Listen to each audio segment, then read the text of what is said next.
where we're in the middle of a significant weather pattern change. Some of you getting the first snow of the season, some of you a little disappointed. You're still waiting on that snow. And across the south, of course, it could be a while, but there are things changing across the Arctic. We're going to look at that today. Plus, as we get toward Thanksgiving, a decent storm looks like it's possible across the central part of the country.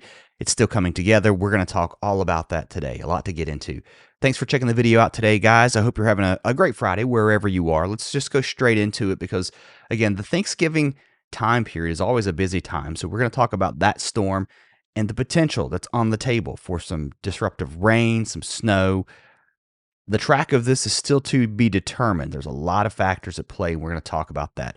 I want to start across the Arctic because you've got to get the cold before you get the snow. And we've been looking at this over the last couple of months. I want to show you where we are today because there have been some significant changes. We were looking at this sea ice here just north of Alaska that was still unfrozen. What we're starting to see over the last couple of weeks is that close up. Plus, I want you to notice the expanse of snow. That's in blue. Boom. This is where we are today. We've closed that sea ice across the Arctic Sea all the way down to the north coast of Alaska.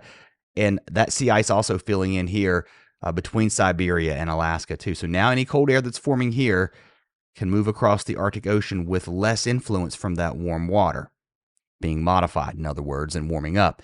Another thing to watch, too, here across Canada, there's been some snow, but places like interior portions of Canada, just south of the Hudson here into Ontario, back to the west across Saskatchewan, Manitoba, even Alberta, we've not seen as much snow out here in the prairies and the plains, too, across the United States.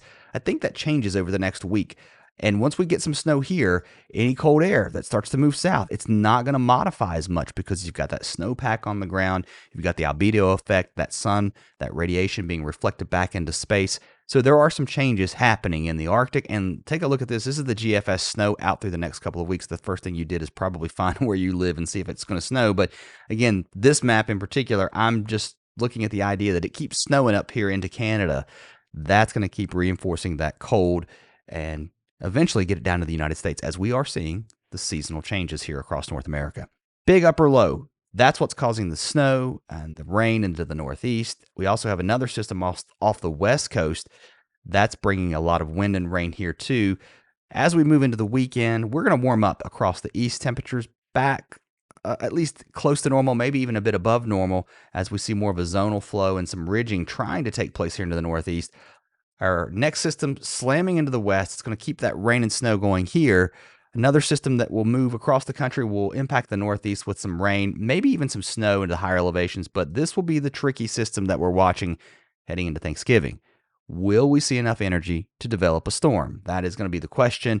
Either way, I think our pattern has changed, and now we've got more of a northwest flow heading into the 1st of December. We could be looking at one heck of a start to winter, in my opinion, at this point. All right, the upper flow, pretty zonal through the week. In other words, east to west. So even the system that we're seeing close to Thanksgiving, which would be right about here, not quite as amplified. Look at this. This is the storm we're seeing now, a really strong cutoff low. So this next storm is going to look a lot different than what we're seeing now. The snow will continue into the higher elevations through this afternoon, a couple of more inches possible, and into the mountains of West Virginia. If we're going to see more additional heavy snow, it would likely be here with that northwest flow continuing all the way into parts of Saturday. Some snow here also into parts of Maine, interior parts of the Northeast, into the higher elevations of Vermont and New Hampshire.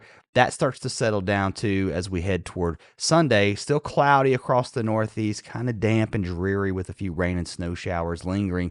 We finally kick that out, but not before the next system starts to move in from the west. So rain and some snow possible across northern parts of Wisconsin, the UP of Michigan as we head into Monday, but mostly rain now for the rest of Michigan down into the Mississippi and Tennessee Valley as this moves east. Not a lot of rain with this one, though. A lot of rain and snow, though, across the west as we're watching our next system plow in, and that snow is going to really pick up overnight into Saturday morning into the Sierra. Heavy snow expected here. We'll be measuring it in feet, and there's your next snow event here across parts of Canada, right along the Montana, U.S.-Canadian border, Alberta, Saskatchewan, eventually into Manitoba. We're going to see some snow and more snow also here too into the interior sections of the Rockies. Now, let's time everything out nationwide as we head through the weekend. There's your storm across the Northeast. We talked about that, your snow across the West.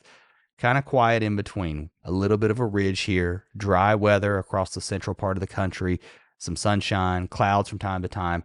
Our next system, though, moving into the Great Lakes area by Monday. There's that snow on the north side of that here into parts of Wisconsin, also Minnesota, and the rain showers moving through the Ohio Valley into the northeast and also into the southeast, down into the deep south too. Some rain showers with this. Not a lot of rain, but some.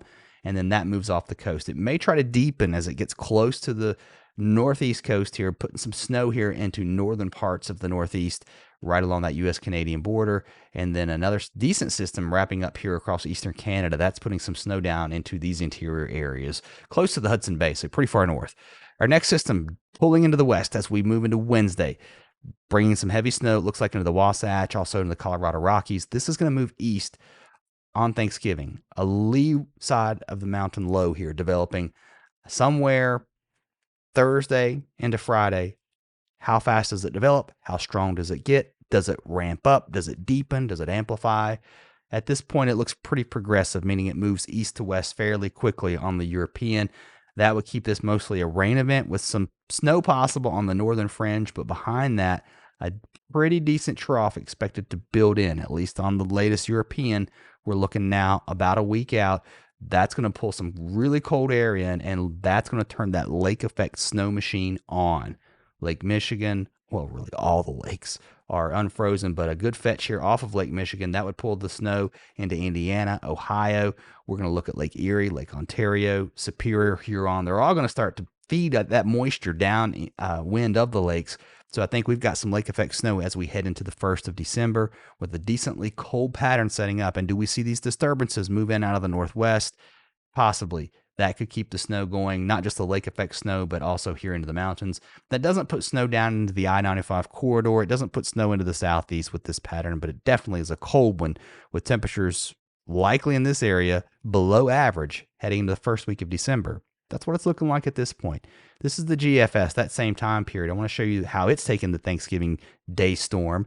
On Wednesday, a huge travel day. This could be a disruptor. That's why I say pay attention to the weather over the next couple of days. I'll stay on top of it, but the GFS has a little bit more of an amplified low, but it also has everything kind of stretched out. It's not taking an area of low pressure just with a huge trough digging in and just pulling that moisture back in and causing a big snowstorm. That's not what we're seeing. It's pretty progressive, again, moving fast, but that would put some snow here, possibly on the north side of that, into the parts of the northeast as we head through Thanksgiving into Black Friday.